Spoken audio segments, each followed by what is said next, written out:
കർത്താവേ, മാനവരക്ഷകനേ, നരനു വിമോചനമേകിടുവാൻ നരനായി വന്നു പിറന്നവനേ, മിശിഹാ കർത്താവേ. മിശിഹായിൽ അനുഗ്രഹീതരായവരെ, ഈശോ നിങ്ങളെല്ലാവരെയും സമർത്ഥമായിട്ട് അനുഗ്രഹിക്കട്ടെ. നിങ്ങളുടെ ഇന്നത്തെ എല്ലാ അധ്വാനങ്ങളെയും പ്രയത്നങ്ങളെയും അവിടുന്ന് ആശീർവദിക്കുകയും അനുഗ്രഹിക്കുകയും ചെയ്യട്ടെ എന്ന് പ്രത്യേകമായിട്ട് പ്രാർത്ഥിക്കുകയാണ്. വിശുദ്ധ മത്തായിയുടെ സുവിശേഷം 1-ാമത്തെ അധ്യായത്തിന്റെ 18 മുതൽ 24 വരെയുള്ള തിരുവചന ഭാഗങ്ങളിൽ യൗസേപ്പ് പിതാവിന്റെ അരികിലേക്ക് ദൂതൻ കടന്നു ചെന്നിട്ട്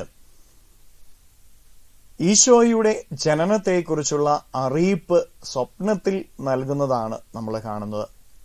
സ്വപ്നത്തിൽ യൗസേപ്പ് പിതാവ് കണ്ടത് ദൂതന്റെ ദൂതാണ്. ദൈവത്തിന്റെ ദൂത് തന്നെ തന്റെ സ്വപ്നത്തിൽ പോലും സ്വീകരിക്കുന്ന യൗസേപ്പ് പിതാവിന്റെ ജീവിതം മുഴുവനും അങ്ങനെയായിരുന്നു. ദൈവത്തിന്റെ ദൂത് അനുസരിച്ചുകൊണ്ടുള്ള, അതിനോട് ചേർന്ന് നിന്നുകൊണ്ടുള്ള ഒരു ജീവിതമായിരുന്നു യൗസേപ്പ് പിതാവ് നയിച്ചത്. അതുകൊണ്ട് തന്നെ പിതാവായ ദൈവത്തിന്റെ പുത്രനെ കാണുവാനും ആ പുത്രനെ താലോലിക്കുവാനും അവനെ വളർത്തുവാനായിട്ടും അവനോട് ചേർന്ന് നിൽക്കുവാനായിട്ടും യൗസേപ്പ് പിതാവിന് സാധിച്ചു.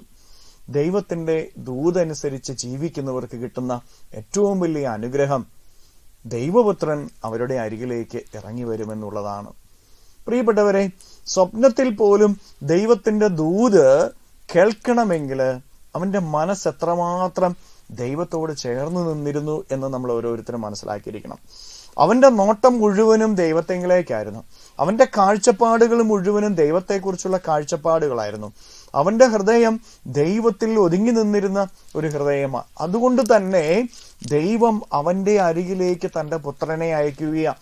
ഇന്ന് നമ്മുടെയൊക്കെ ജീവിതത്തിലേക്ക് ദൈവപുത്രൻ കടന്നു വരണമെങ്കിൽ നമ്മുടെ കാഴ്ചപ്പാടുകൾ മുഴുവൻ ദൈവത്തെക്കുറിച്ചുള്ള കാഴ്ചപ്പാടുകളായിരിക്കണം. നമ്മുടെ നോട്ടം ദൈവത്തെങ്കിലേക്കായിരിക്കണം. നമ്മുടെ ഹൃദയം മുഴുവനും ദൈവീക ചിന്തകൾ കൊണ്ട് നമ്മൾ നിറയ്ക്കണം. നല്ലൊരു മനസ്സ് നമുക്ക് ഓരോരുത്തർക്കും വേണം.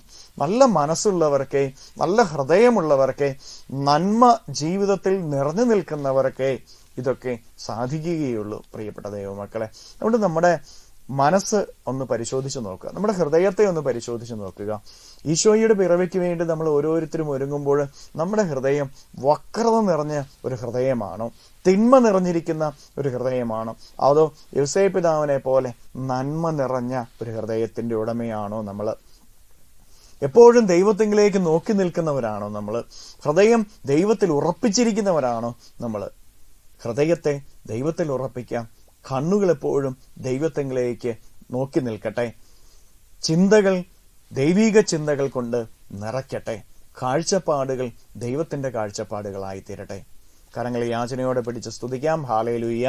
യേശുവേ ആരാധന. Hallelujah, hallelujah, hallelujah, hallelujah. കർത്താവായ ഈശോയെ, അവിടുത്തെ സന്നിധിയിൽ ഈ മക്കളെ ഓരോരുത്തരെയും സമർപ്പിച്ച് പ്രാർത്ഥിക്കുന്നു. അങ്ങയുടെ ശക്തി ഇവരിലേക്ക് ഒഴുകട്ടെ, അങ്ങയുടെ കൃപ ഇവരിലേക്ക് ഒഴുകട്ടെ, അങ്ങയുടെ ചൈതന്യം ഇവരിലേക്ക് ഒഴുകട്ടെ, അങ്ങയുടെ അഭിഷേകം ഇവരിൽ നിറയട്ടെ. Hallelujah, hallelujah, hallelujah. കർത്താവായ ഈശോയെ, അങ്ങ് ഇവരെ സംരക്ഷിക്കണമേ, പരിപാലിക്കണമേ.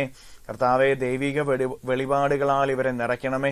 ഇവരുടെ ജീവിതത്തിൽ നിന്ന് അങ്ങയെ സ്വീകരിക്കുന്നതിനെ തടസ്സപ്പെടുത്തുന്ന എല്ലാ തിന്മകളും ബന്ധനങ്ങളും കെട്ടുകളും ദുഷ്ടാരൂപിയുടെ പ്രവർത്തനങ്ങൾ നിർവീര്യമായി തീരട്ടെ. ഇവർ ഓരോരുത്തരും അങ്ങയുടെ അഭിഷേകം സ്വീകരിക്കട്ടെ. Hallelujah, hallelujah, hallelujah, hallelujah. നിത്യം പിതാവും പുത്രനും പരിശുദ്ധാത്മാവുമായ സർവേശ്വര എന്നേക്കും ആമേൻ.